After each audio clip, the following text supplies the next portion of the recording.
blessed is the fruit of thy womb, Jesus. Holy Mary, Mother of God, pray for us sinners now and at the hour of death. Amen. Behold the handmaid of the Lord. Be it done to me according to your word. Hail Mary, full of grace, the Lord is with thee. Blessed art thou among women, and blessed is the fruit of thy womb, Jesus. Holy Mary, Mother of God, pray for us sinners now and at the hour of death. Amen. And the Word was made flesh, And dwelt amongst us. Hail Mary, full of grace, the Lord is with thee. Blessed art thou among women, and blessed is the fruit of thy womb, Jesus. Holy Mary, Mother of God, pray for us sinners now and at the hour of death. Amen. Pray for us, O Holy Mother of God. That we may be made worthy of the promises of Christ. Pour forth, we beseech you, O Lord, your grace into our hearts, that we, to whom the incarnation of Christ, your Son, was made known by the message of an angel, may by his passion and cross be brought to the glory of his resurrection, through the same Christ our Lord. Amen.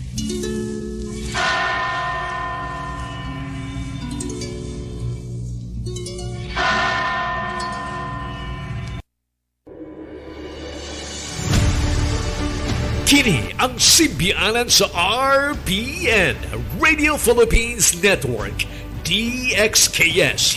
DXKS. Jess Ochenta. Ang inyong Radio Ronda. 5,000 watts. Nagsimbiya sa ikatulong andana sa UFCO Lim Building, Borromeo Street, Dakbayan sa Surigao. RPN, Radio Philippines Network. DXKS Jess Ochenta, ang inyong Radio Ronda.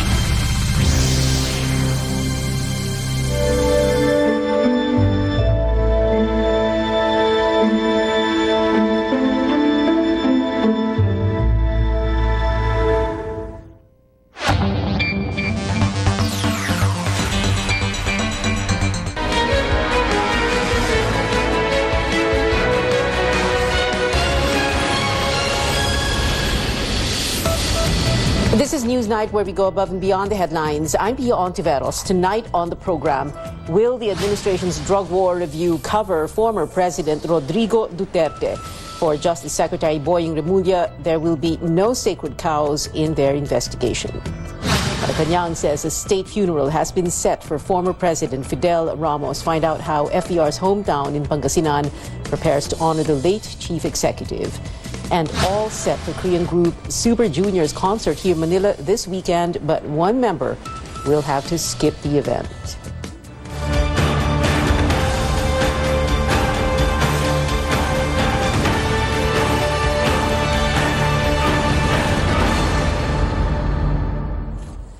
Justice Secretary Boying Remulla defends the decision of the president not to rejoin the International Criminal Court. Remulla insists the country's justice system is working. But will a local drug war review even dare to go as far or as high as former President Duterte? Anjo Alimario has tonight's top story. Kahit sino pa, wala naman tayo sinasanto eh. Kahit sino pa yan. Diba? Bakit nyo ba sasabihin na hindi namin kayang gawin itong bagay na ito? Eh, nasubukan nyo na ba yung aming will para maayos lahat yan? Justice Secretary Boying Remulla makes this commitment as he vows to continue the review of the bloody drug war of the past administration. This is also his response to former Senator Laila de Lima's tweet challenging the current government to hold former President Rodrigo Duterte accountable. No less than President Ferdinand Marcos Jr. declared that the Philippines has no intention of rejoining the ICC. Remulla insists it's within the country's rights that the local justice system is working. Ang Amerika hindi member na ICC. Ang China hindi member na ICC. Ang Russia hindi member na ICC. Marami naman hindi member na ICC eh. Are they pariahs? Are we saying that their systems don't work? Ano ba to? Is it a club that says, if you don't belong here, you are no good? ICC prosecutor Karim Khan is seeking to resume drug war investigation and described the DOJ's initial assessment as mere desk review. Of the 52 initial cases turned over to the Justice Department, 6 have been dismissed, while 7 are still for case buildup. Thousands were killed during the drug war. Remulla admits filing cases is easy, but successfully prosecuting them is another matter. Here lies the problem: lack of witnesses. For those who really want to come forward to be a witness in a criminal prosecution involving what you call extrajudicial killings, then please come forward. We will welcome these people who wish to put forward their testimonies. The work is ongoing right now. Will the DOJ still share information with the ICC? Remulla says the country will do it not to comply, but out of courtesy. Anjo Alimario, CNN Philippines. Human rights advocates say President Bongbong Marcos's refusal to rejoin the International Criminal Court promotes what they call a climate of impunity. The group, Karapatan, says this indicates Mr. Marcos's disregard for civil and political rights, the plight of drug war victims and their families, as well as their calls for accountability. Karapatan adds Marcos effectively denied them justice. The group vows to support efforts to hold accountable government officials who paved the way for what it says was, quote, the brazen mass murder during the Duterte administration. A personal doctor of the president is the new Food and Drug Administration chief. Dr. Samuel Zacate, lead physician of President Marcos, treated the chief executive when he got COVID-19 last month. The palace says Zacate is a public health advocate and a consultant for government offices. He has years of experience in medicine as a diplomate of the Philippine Society of Venerologists and a fellow of the International College of Surgeons. As you know, to be the FDA head, you have to at least be a doctor or a pharmacist. So yeah, he is qualified, plus he has several distinctions. So we're not sure if his being a personal physician actually factored into this, considering he ticks all the boxes, meaning lahat ng requirements bilang FDA, he fulfills. President Marcos picks engineer Carlo Di Mayuga as acting MMDA chairman. Di Mayuga will replace Romando Artes, appointed by former President Duterte in March. A retired general of the National Police becomes secretary of the Office of the Presidential Advisor on Military Affairs, or OPAMA. Roman Popong Felix was head of the provincial police in President Marcos's home province, Ilocos Norte, and regional director of the Ilocos Regional Police Office. Retired Military General Ariel Caculitan will also join OPAMA as Undersecretary. On your screens are other newly designated officials.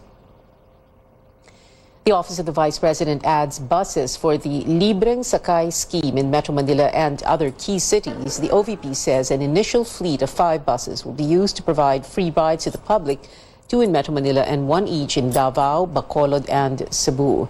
Vice President Sara Duterte says these buses have been lent to them by some companies since the campaign. The 2 units for Metro Manila will be plying the EDSA busway during rush hour.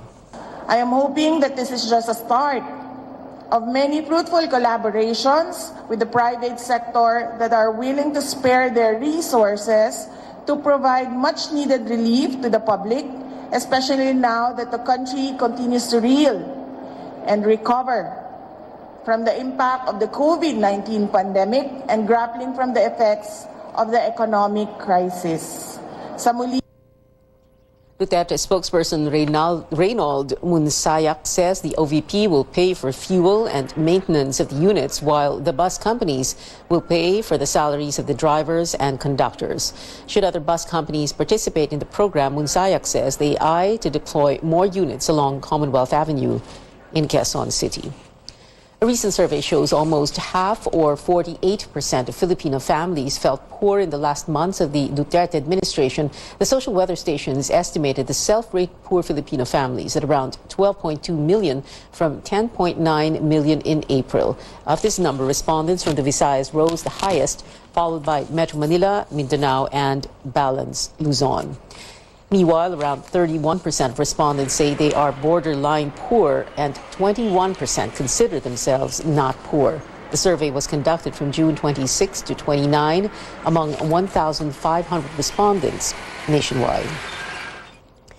The Health Department is open to a proposed Senate investigation into the country's COVID-19 vaccination program. Senator Risa Ontiveros wants a probe, citing reports and government pronouncements that from April to July, anywhere between 4 million to 27 million doses of unused and expired vaccines are bound to be thrown away. Ontiveros says these are worth around 5 billion 5 to 13 billion pesos. She adds this may mean an oversupply of vaccines. But health officer in charge, Maria Rosario Vergere, denies this, while Vergere says they're ready to explain everything in a proper forum. She says vaccine wastage is common in national vaccine deployment programs. We'll always be open naman para sa mga ganitong pag-iimbestiga para makapagpaliwanag po tayo ng maayos and having that right platform or avenue kung saan pwede tayong makapagbigay ng datos at maipaliwanag. So we will be explaining all of these things through our data and analytics kapag dating po ng pag-iimbestiga na yan. Former presidential advisor for entrepreneurship Joey Concepcion earlier said over 5 billion pesos worth of COVID-19 vaccines bought by the private sector expired in July. Former Task Force Against COVID-19 advisor Ted Herbosa blamed the health department for, quote, failing to mobilize resources during this pandemic, unquote. News overseas now. United States House Speaker Nancy Pelosi is not backing down against Chinese threats, saying her visit to Taiwan shows America stands with the island nation. Pelosi is the first highest-ranking U.S. official to visit Taiwan in 25 years. Tristan Nodalo reports. China is carrying out joint military exercises around Taiwan in response to the controversial visit of U.S. House Speaker Nancy Pelosi, despite Beijing's strong objections. The joint military drills will be conducted at multiple locations in Taiwan, and China says that their military is also on high alert. There will be sea and air exercises and long-range and live fire drills along the Taiwan Strait in the next 4 days. Beijing says it will exhaust all means to defend its sovereignty and territorial integrity. China has also summoned the U.S. ambassador to lodge its protest over Pelosi's visit. China has only been compelled to act out of self-defense, and any countermeasure that China will take would be justified and necessary. But Pelosi says her visit only affirms U.S. commitment and support for Taiwan's vibrant democracy. They are also not veering away from the so-called One China policy. Russia and North Korea condemned the U.S. move, while the United Nations reiterates the UN resolution in 1971, recognizing only one China. Philippine officials are also closely monitoring the developments in Taiwan. Lahat ng mga factories doon, meron na pala silang ready shelters, merong ready evacuation centers. And then meron din tayo on our part, we also have our own shelters for our OFWs, and we already have a program for repatriation in case there is a necessity to do that. Government data show that some 200,000 Filipinos are working and living in Taiwan, and most of them are in the manufacturing industry sector. In Guangzhou, China, Tristan Nodalo, CNN Philippines. Taiwan is in talks with Japan and the Philippines to find alternative aviation routes ahead of the live-fire drills. Here at home, the government refuses to react to China-U.S. tensions, which could affect international relations. Straight ahead on Newsnight, a new law requires stronger efforts against online sexual abuse of children. Amor Santos has that and more on other measures. And the stand ahead takes us to the hometown of former President Fidel Ramos in Pangasinan, where a memorial museum will be built to honor the 12th president. Details after the break.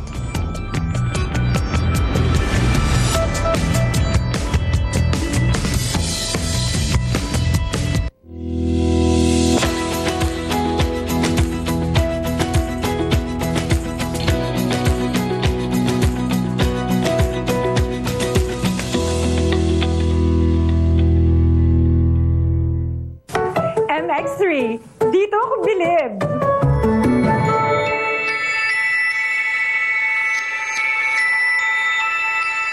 Mahalagang paalala, ang MX3 capsule ay hindi gamot at hindi dapat gamiting panggamot sa anumang uri ng sakit. MX3, tunay, natural at orihinal.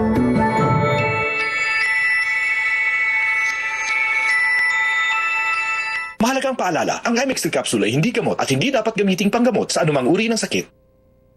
Life is many things. It's messy, but the kind of mess we love. Sometimes it's predictable, and sometimes it isn't. But there's always a way. And it's full of surprises. Introducing the next-gen Ford Everest. Life is yours to master.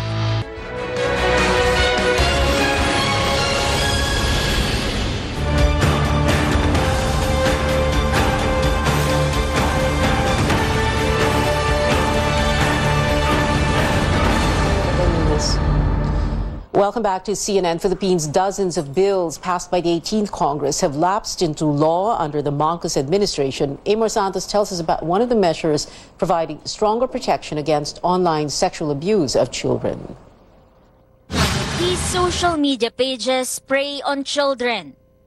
According to UNICEF, 20% of minors aged 12 to 17 have been sexually abused online. The new Anti-Online Sexual Abuse or Exploitation of Children Act provides an institutionalized approach against these crimes. A national coordinating center shall prevent any form of child sexual abuse and protect, heal, and reintegrate victims. Online platforms are tasked to preserve the evidence, take down offensive material, and report the crime to authorities. Even internet shops should block or filter sites containing sexually explicit activities involving children. Yung mga dating na nakita na ng NBI at PNP na mga code words which raise red flags in their minds, dinidisguise nila sa mga mistulang inosente or innocuous terms. So kailangan subaybayan din po iyan.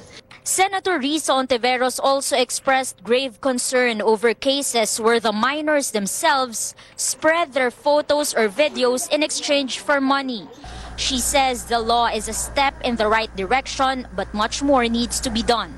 Kaya pa lang niyang i-enable at kaya pa lang ng law enforcers, state of the technology na may access tayo, ma-reach yung mga Googleable na materyales, sites, groups.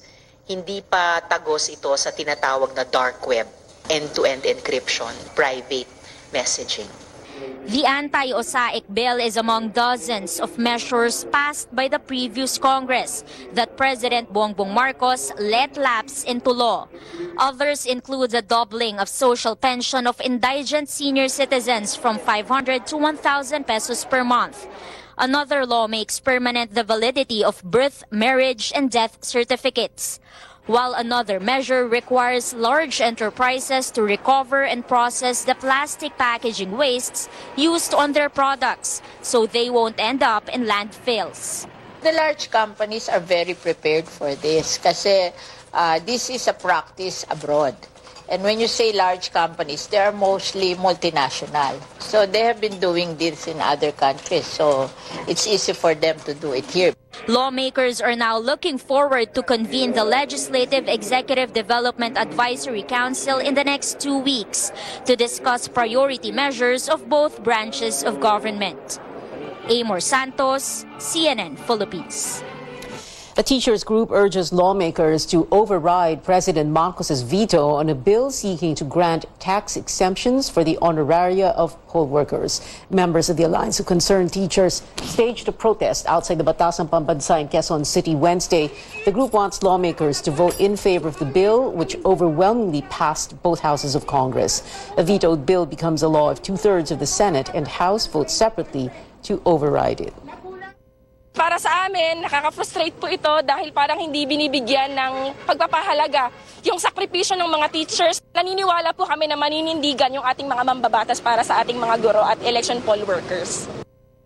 President Marcos says he decided not to sign the bill because it runs counter, he said, to the government's tax program. He is instead proposing financial aid for poll workers, but teachers groups are rejecting the idea.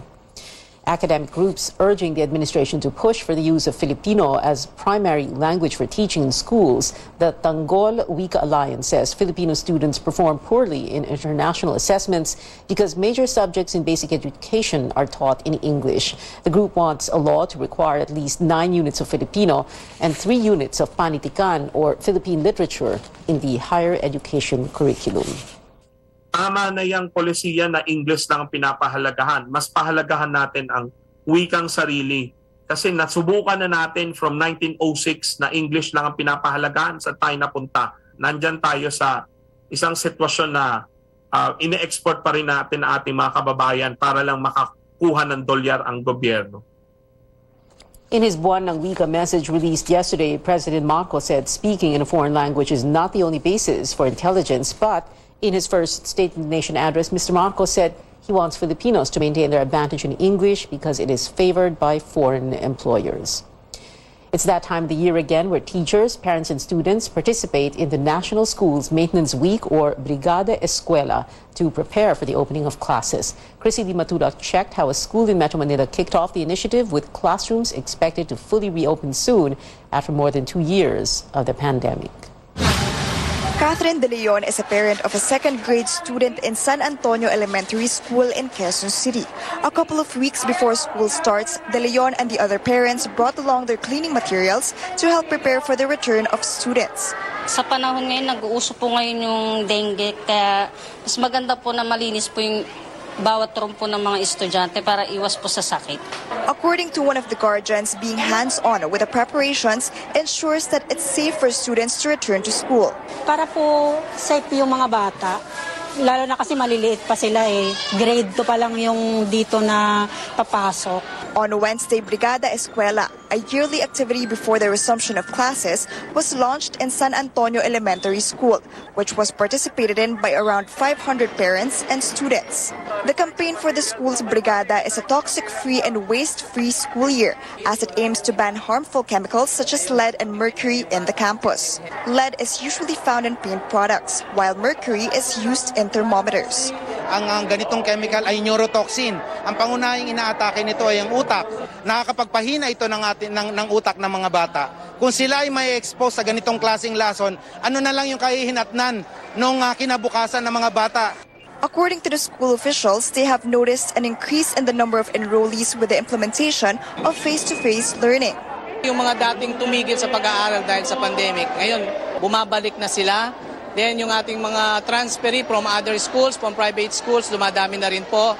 So yung average naming enrollees dito is 3,100. So ngayon, by target namin, madagdagan yun ng 10%. Stakeholders made donations to the school to help them gather all the supplies they need for the students. Classes are expected to open on August 22. In San Antonio Elementary School, face-to-face classes will be held 3 days a week, while 2 days will be allotted for online classes. Chrissy Di Matula, CNN Philippines.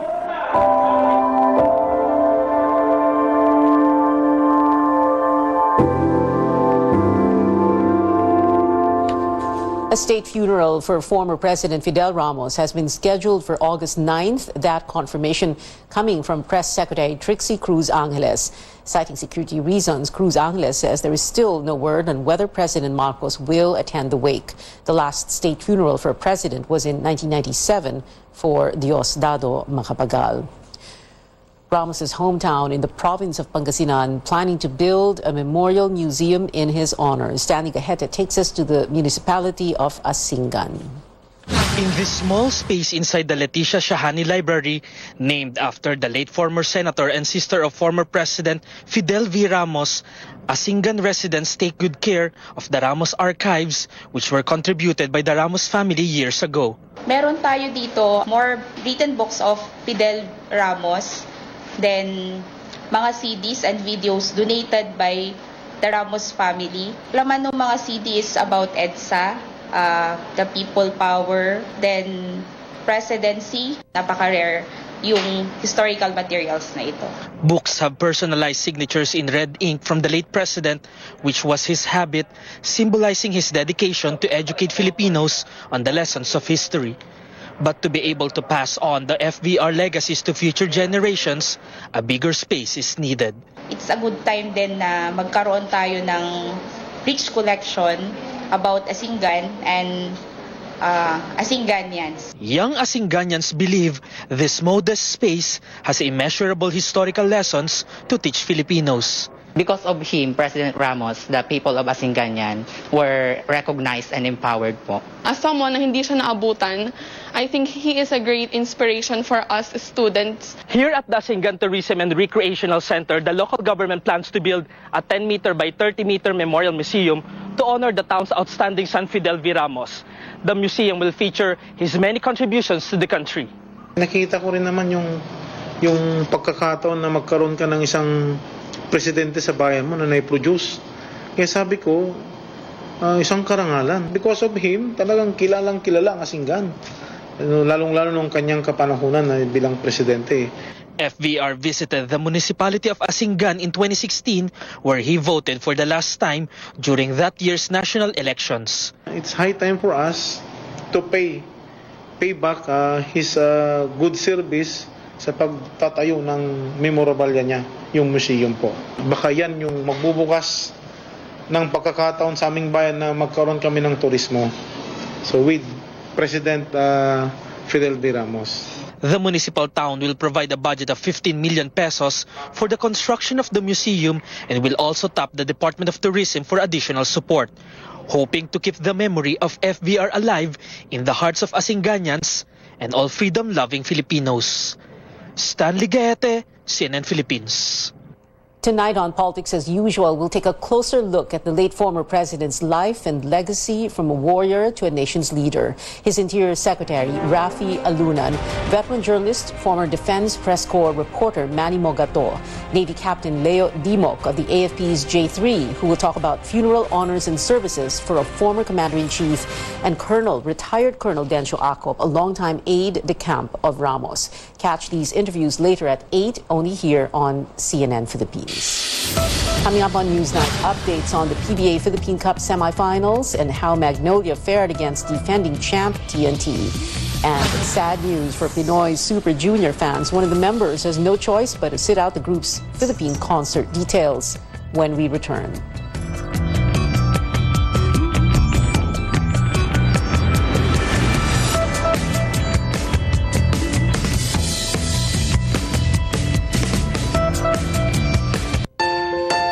Fried chicken?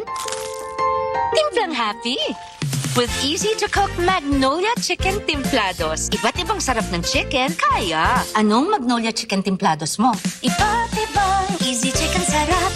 It can be dangerous out there. Buti na lang there's locally super fruits with 3 kinds of fruits that are super in many ways. First, there's our dragon fruit drink na mayaman sa prebiotics that aid digestion. Second, there's our passion fruit drink with no added sugar and high in vitamin C. Lastly, we have our mangosteen drink, good for your heart. All superfruits contain more antioxidants than your average fruit to help protect your immune system. Superfruit for super you. Pogino, dahil yan sa vet-approved Nutri-Chunks Coach Shine. Brewed active boost and prebiotics na pampalisto. Made with real salmon goodness and omega-3 and 6 for healthy skin and shiny coat. Kita naman, di ba? Listo, ganado sa Nutri-Chunks Coach Shine. Unang tama, ilang agad. Ang galing, ang sarap. Nagalagab lang. Sarap ulitin, susulitin ikaw. Ito ang tama. Oh, sexy song. Ito ang tama.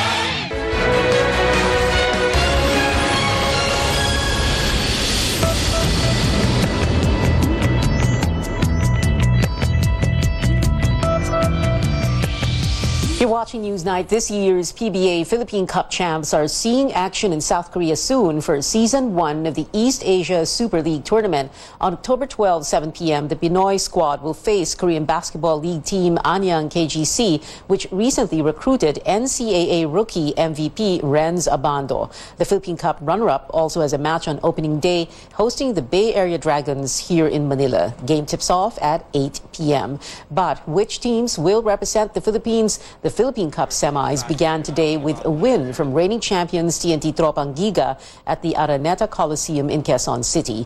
TNT beat the Magnolia Hotshots 108-96. Their next match is set for Friday, 6 p.m. Another semifinals match is underway. It is the Meralco Bolts versus the San Miguel Beermen, with San Miguel leading in the first quarter at 34-21. Now for BTS ARMYs, we're finding out more about the K-pop group's next collaboration. BTS vocalists Jin, V, Jimin, and Jungkook gave fans a look at the recording session for Bad Decisions, made with producer Benny Blanco and rapper Snoop Dogg. Benny also posted a trailer for the track, which quickly trended. This summer, they're back. Jin, V, Jungkook, Jimin, Snoop. Bad Decisions. The music video for Bad Decisions comes out on Friday, 12 p.m. Super Junior's She Won will not make it to the boy group's concert in the country after catching COVID-19. The Korean actor and singer tested positive for the virus after their Super Show 9 tour stops in Thailand. But the rest of the 8 active members will perform at the Mall of Asia Arena in Pasay City this Saturday. In a viral video, the pop singer famous for hits like Bon Appetit seems to be saying, "Let them eat pizza." CNN's Jeannie Mose reports. Katy Perry has dressed as an ice cream cone cake and a hamburger paired with Taylor Swift as fries. Now she's added pizza throwing to her menu, flinging slices direct from the box. It happened at a Las Vegas nightclub where Katy made a surprise appearance. It looked like she was going to eat the pizza, but someone next to us had yelled, "Hey, we want pizza!" They got it, slice after slice. Amanda Kurth shot this video. Did any pizza land near you? Oh, yeah. I don't think anyone caught a piece. I don't know how well she is at the pizza throwing, but there was quite a few on the ground. At one point, she was two-handing it. Perry pizza hysteria swept the internet.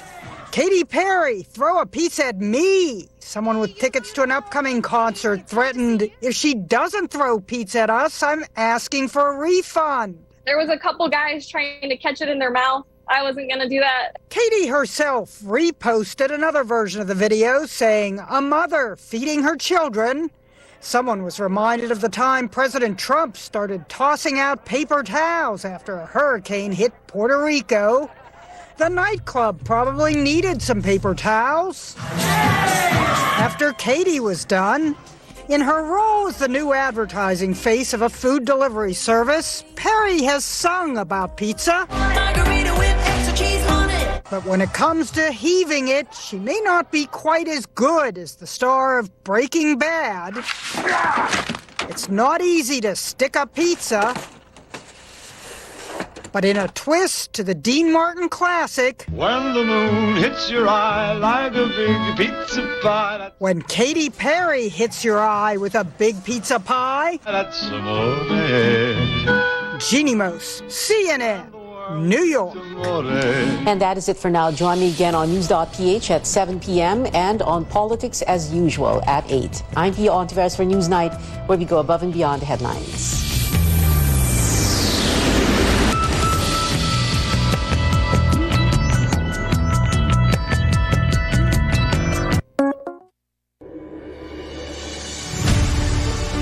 Kini ang simbianan sa RPN, Radio Philippines Network, DXKS. DXKS. 1080. Ang inyong Radio Ronda. 5,000 watts. Nagsimbiya sa ikatulong andana sa UFCO Lim Building, Borromeo Street, Dakbayan sa Surigao. RPN, Radio Philippines Network. DXKS 1080, ang inyong Radio Ronda.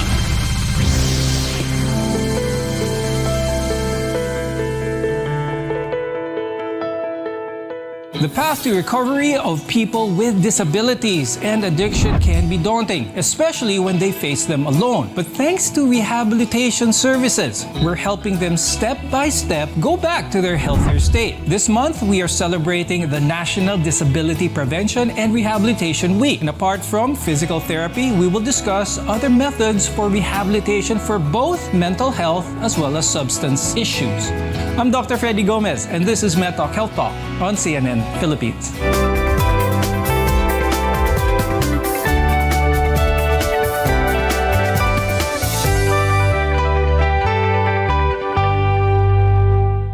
Our first guest is here today to tell us more about the physical part of rehabilitation.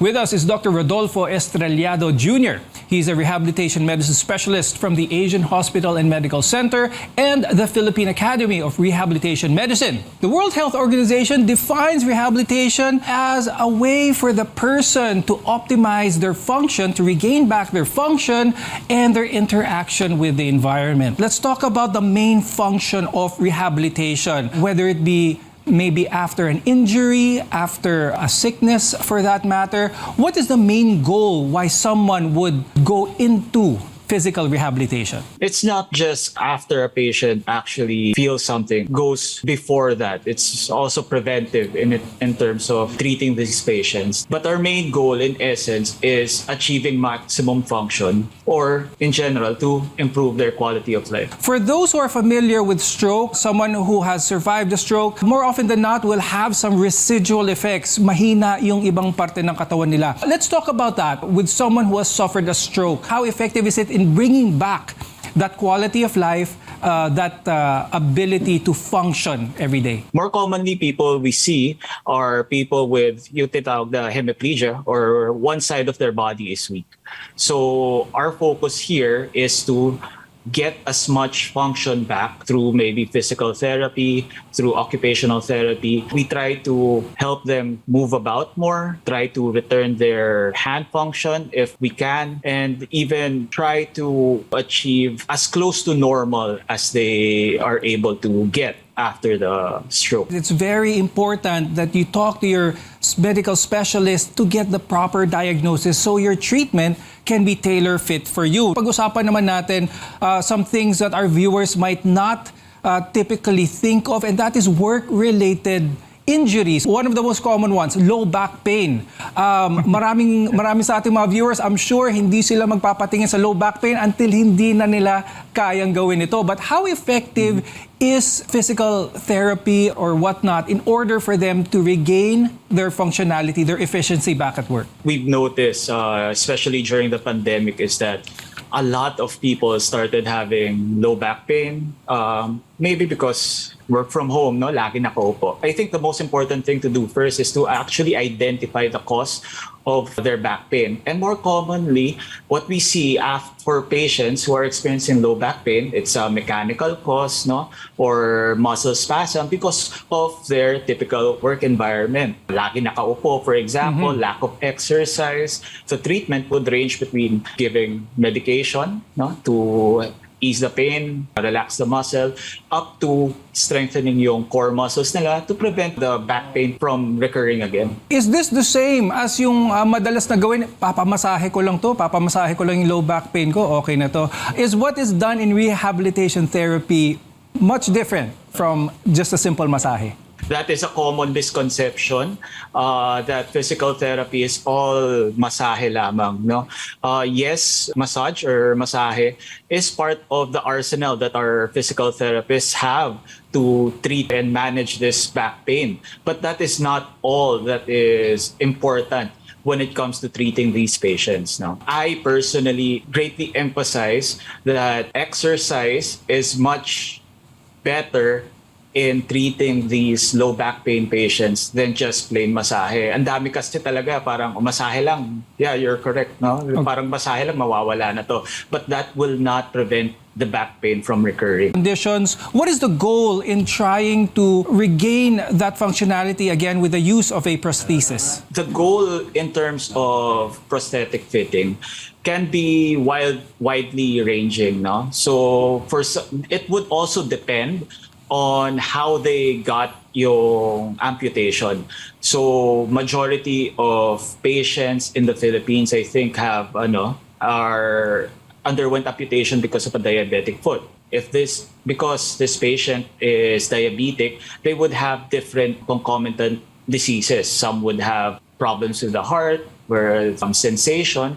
So it would range from treating them using prosthetics to help them walk.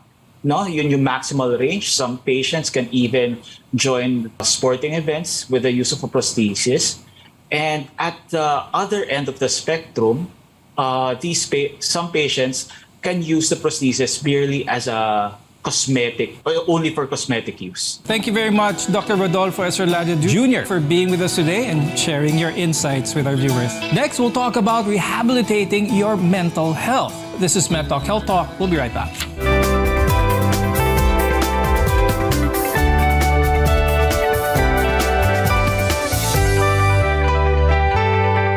SMC, San Miguel Corporation. Bisag unsang industriya ang sudlan niini, Tinguha sa SMC ang pag-uswag o paglambo sa mga Pilipino. Karon, gikan sa SMC, aniya na ang SMC Davao Cement. SMC Davao Cement. Gama sa Davao para sa Mindanao. SMC Davao Cement. Ato ni Bay. And your host of Sulit to Win It, Mr. Luis Manzano. Tanong ng bayan, bakit sulit ang BioFlu? And the top answers are, dahil kaya ang flu, lagnat, sipon, headache, body pain, ubo from postnasal drip. Ang dami! Teka, may pahabol pa. Sore throat. Sulit! Winner ka sa BioFlu. Sulit dahil kaya all. Babangon ka sa BioFlu. Unilab yan. Phenylephrine HCl chlorpheniramine maleate paracetamol is the generic name of BioFlu. If symptoms persist, consult your doctor. Protektahi ang imong mga mata batok sa delikado ug makadaot nga ultraviolet nga silaw sa adlaw ug uban pa. Pinaagi sa pagsulob og eksakto nga prescription sa antiyohos o antipara. Likay ang mga simptomas sama sa hanap nga pananaw sa layo o duol nga basahon, sakit sa ulo ug uban pa nga makaapekto sa atong kahimsog nga ang hinungdan depekto sa atong mga mata. Alang sa kumpleto nga primary eye care, contact lenses, fashion eyewear, computer eyeglasses, sunglasses, accessories ug uban pa, adto kita sa AG Buñuel Optical Clinic. Ang AG Buñuel Optical Clinic nagpahinumdum kanato nga ang kahimsog sa atong mga mata usa ka prioridad nga angay ipa-check up kausa matag tuig aron pagsiguro nga luwas kita sa piligrong mga sakit. Pinaagi sa lisensyado og qualified optometrists nga maoy mo prescribe sa eksaktong kagamitan og kung primary eye care ang paghisgutan. Duaw lang silang buhatan sa 3636 sa Nicolas Street, Surigao City ug adunay ilang extension office sa Aurelianida Street, Cantilan, Surigao del Sur. Ayaw kalimti higala. AG Buñuel Optical Clinic. Ang AG Buñuel Optical Clinic doon na branch dito sa lungsod sa Dapa sa may Lupis Haina Street, Poblasyon Dapa, Surigao del Norte. Ang AG Buñuel Optical Clinic dinhi sa syudad ng Surigao no transfer na sa bag-ong location sa Nicolas Street Ragyahapon, tapad sa Garcia Hotel at bang sa Unicity. Aniya na ang food supplement nga kumpleto, sakto o aprobado. Ang Calabo Plus Herbal Capsule. Calabo Plus Herbal Capsule. Maayo alang sa pag-maintain sa imong maayong panglawas, kahimsog ug kapiskay sa mga pamati. Calabo Plus Herbal Capsule. Pakusog sa enerhiya ug stamina. Mupalikon sa imong immune system. Calabo Plus Herbal Capsule. Andam sa pagpakigbatok sa mga nagkadaiyang balatian. Musulay pa baka sa uban? Diri na kita sa kasaligan. Calabo Plus Herbal Capsule. Calabo Plus Herbal Capsule. A quality product of Jesser Marketing. Mapalit na karon sa mga butika. Ang Riverside Parts Master Incorporated na sa ilang bagong location sa Dalan, Burgos, ning atong syudad. Mahimo niyong tawagan sa telephone number 231-7478 or 826-3663. Mga produkto nga inyong mapalit, genuine, Makita Power Tools sama sa planer, drill, grinder, Triton Paints, construction supplies, angle bars, flat bars, GI pipes, automotive spare parts, Firefly electrical devices sama sa switches, bulbs ug outlets. Adto ang Riverside Parts Master Incorporated sa ilang bagong pwesto sa Dalan, Burgos ning syudad. Makahangyo ka o makabarato pagyod diha sa Riverside Parts Master Incorporated. EXL Makabuhay Plus Dietary Supplement. Nakakatulong iwasan ang iba't ibang uri ng sakit tulad ng diabetes, arthritis, rheumatism, hypertension, cancer, urinary tract infections o UTI, respiratory tract infections tulad ng ubo, sipon, lagnat, heart attack, constipation, fatigue, kidney, lung problem, premature aging, memory loss at depression. EXL Makabuhay Plus Dietary Supplement. Buhay at makulay ang buhay sa EXL Makabuhay. EXL Makabuhay Plus Dietary Supplement. Mapalit sa pinakadool nga butika o drugstore sa inyong lugar.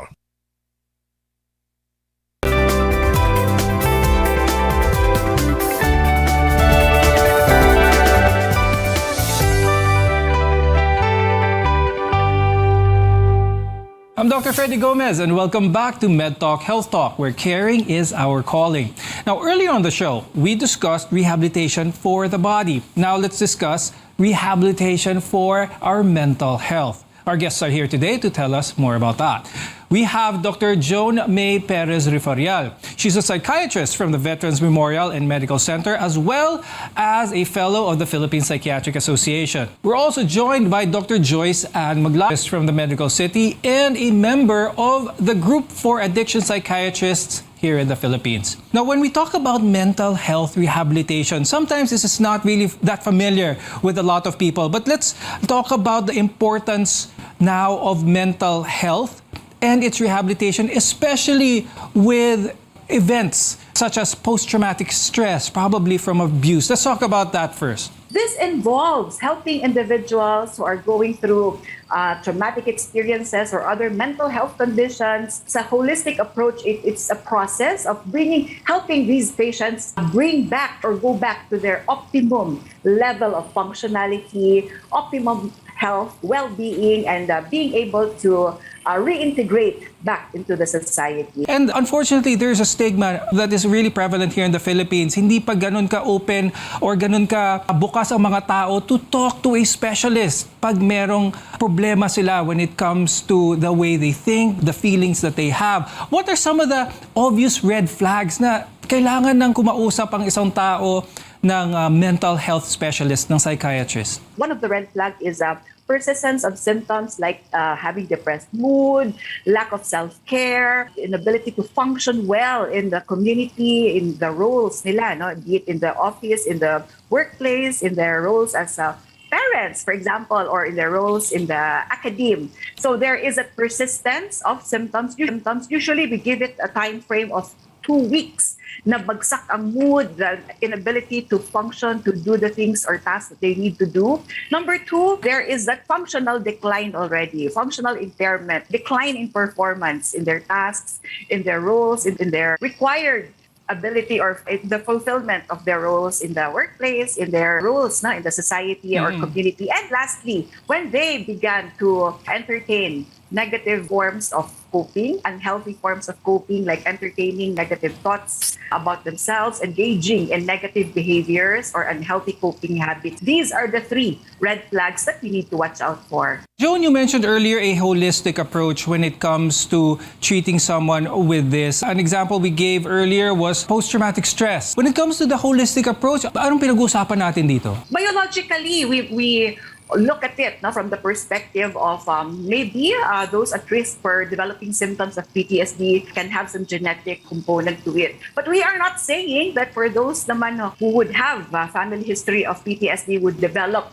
PTSD later on. It's not naman like that. So there can be the genetic component and hormonal imbalance in the brain, specifically serotonin, which is the neurotransmitter responsible for the development of symptoms of PTSD. Psychologically, we look at the coping strategies, coping skills of the individual who goes through a traumatic experience. Socially, we look at the availability of social support available for the person. Experiences a traumatic event never goes through this situation on his or her own. Mas maganda, social support is there and through the help of loved ones, family. Lastly, spirituality also. It's about finding the purpose and meaning of what is happening, of what happened. And maybe from there, we can reflect, we can do meditation, and from there, grow from the situation. For those with chronic mental illnesses, what is the benefit of this naman, Dr. Joyce? Substance abuse is also one of those and others.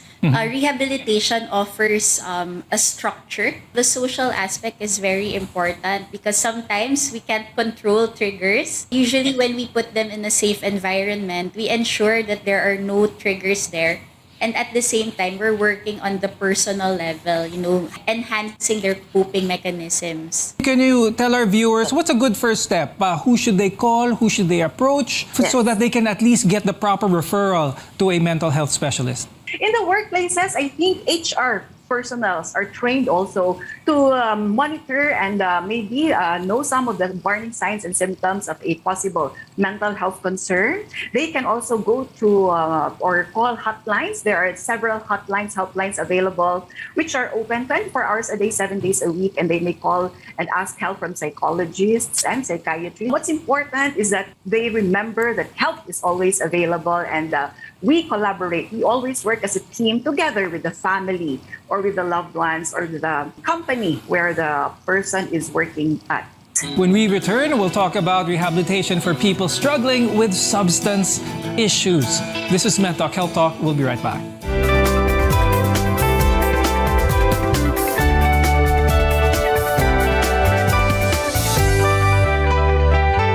SMC, San Miguel Corporation.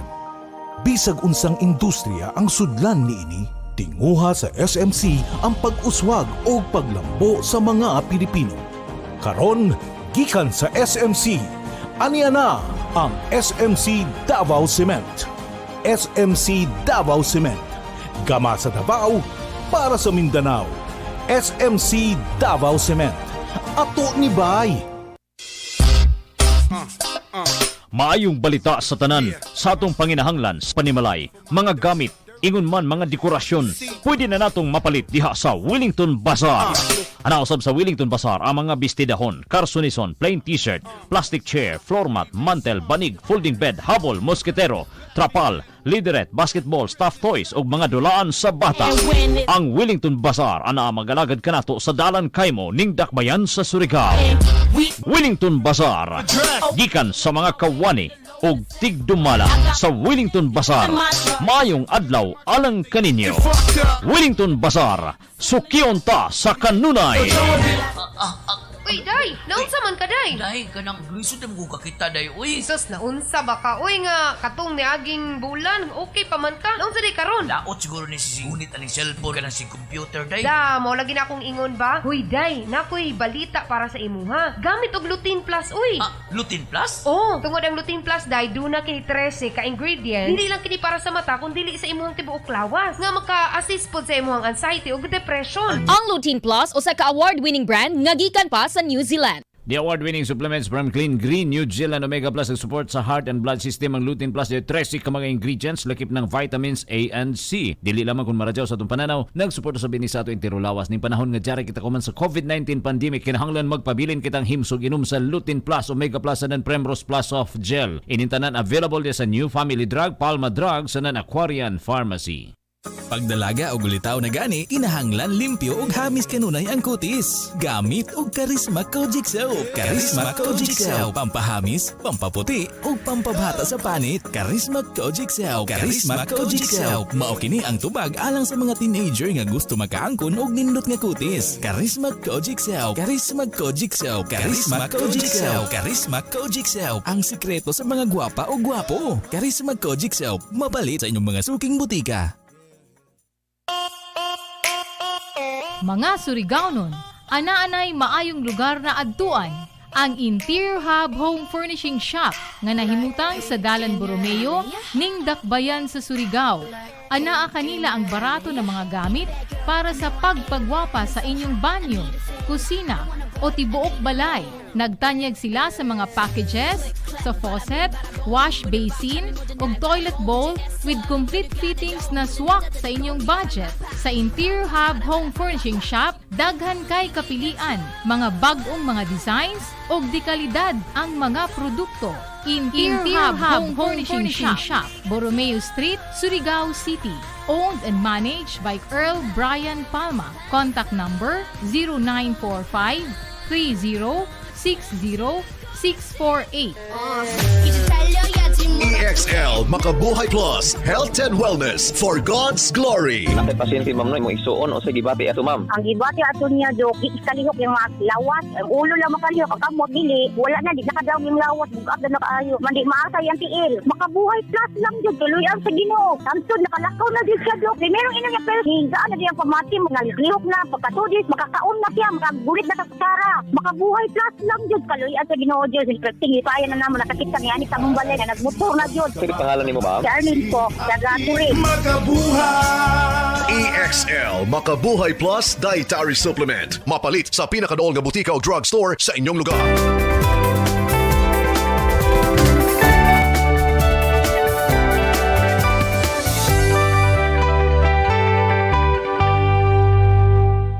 I'm Dr. Freddy Gomez and this is MedTalk Health Talk. The World Health Organization and United Nations Office on Drugs and Crime say that there is around 35 million people who suffer from substance use disorders worldwide. However, only 1 in 6 people who are eligible for drug-dependent treatment have access to treatment programs. Here in the Philippines, an estimated 1.7 million Filipinos were taking dangerous drugs in 2019. And in the same year, there were only 5,277 recorded admissions inpatient and outpatient facilities, excluding those who are accessing services through community-based programs. Dr. Joyce, when it comes to substance abuse, let's talk about some of the more common ones here in the Philippines. Drugs, of course, as well as alcohol. A lot of people say that they're taking any of these substances in recreational capacity. They're totally in control with themselves. But what are some of the red flags that you already need help? We have to be aware of the fact that usually people who are already deep in their addiction would have difficulty admitting or seeing that there's already a functional decline. So for family members, it's usually you guys who would be the first ones to notice this. So for example, if there's a very significant shift from baseline, so maybe before they used to be very punctual in work, they are very responsible, and then you start to notice that they have increased absences, they're always going home late, and then you notice withdrawal symptoms such as mood changes, some physiological changes when they don't have the substance, increased time spent to actually get those substances. So for example, in the pandemic, there are a lot of people who would risk getting COVID just to get their hands on those substances, even alcohol. So all of these things, functional impairment is really the red flag, I think, that is very apparent for even family members to notice. Now, Dr. Joyce, is this the best way to approach a person who has that problem through an intervention, which is very confrontational, to say the least? Yes, so usually if it is quite confrontational, it makes the person become more defensive. But a family intervention is actually a good way to sort of put it all out on the table. But my recommendation is to actually consult first with either an addiction counselor or a psychiatrist, because oftentimes we can do this together. So we use language that isn't as confrontational, or we use a method that would enable them to really see these red flags. That is, if the patient or if the person who's using the substance doesn't have any comorbid psychiatric conditions. Otherwise, for example, if they're already harming themselves, or sometimes we do see psychosis, there's no intervention anymore. They have to be brought to the ER. So let's talk about the rehabilitation process itself. A specialized center is ideal for this kind of situations. What is the goal in rehabilitation centers, Joyce? Sobriety, lifestyle of sobriety. So this is like what Dr. June mentioned for mental health in general. It's the same thing for substance and functional addictions.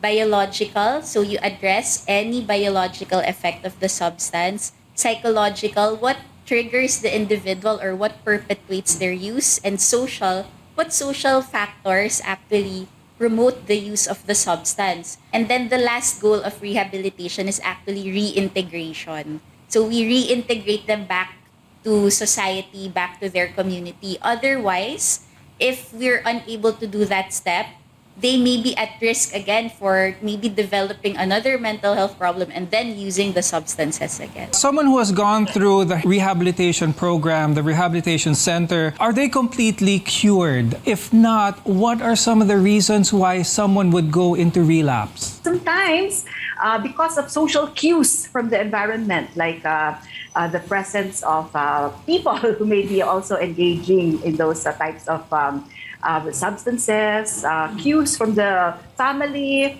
or there can be some enablers in the family as well. So these are some of the reasons for relapse. And very importantly, what's really important is to look into possible underlying mental health concerns which may co-occur with the substance use problem. Because we know that when we are not able to treat the underlying mental health concerns like depression, anxiety as the reason for a person to engage or to use substances. But there's a message like using substances or alcohol to numb our emotions because someone goes through depression. So we need to address those underlying mental health concerns which may lead someone to engage in substance use. Now, Dr. Joyce, could you share with our viewers that notion or that saying of one day at a time? How does this method work? Oftentimes, when we talk about our rehabilitation, it's really part of our knowledge there is to recognize that it is what we call a chronically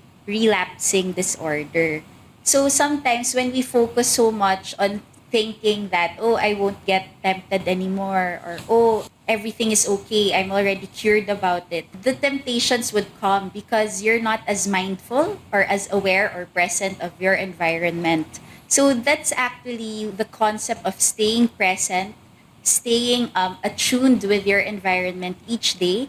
And living sobriety is really an embodiment in the moment. So that's why we take it one day at a time. So if you notice in media, for example, in movies, in Alcoholics Anonymous or Narcotics Anonymous, people would always say the number of years that they've been sober rather than saying, oh, I'm completely cured. Because it's really a lifestyle thing. So we have to maintain it each day, every day of our lives. Thank you very much, Dr. Joyce Ann and Maglake and Dr. Joan May Perez Refarial for being with us today and sharing your tips and expertise, especially about mental rehabilitation. I'm Dr. Freddy Gomez, and we'll see you again next time here on Med Talk Health Talk.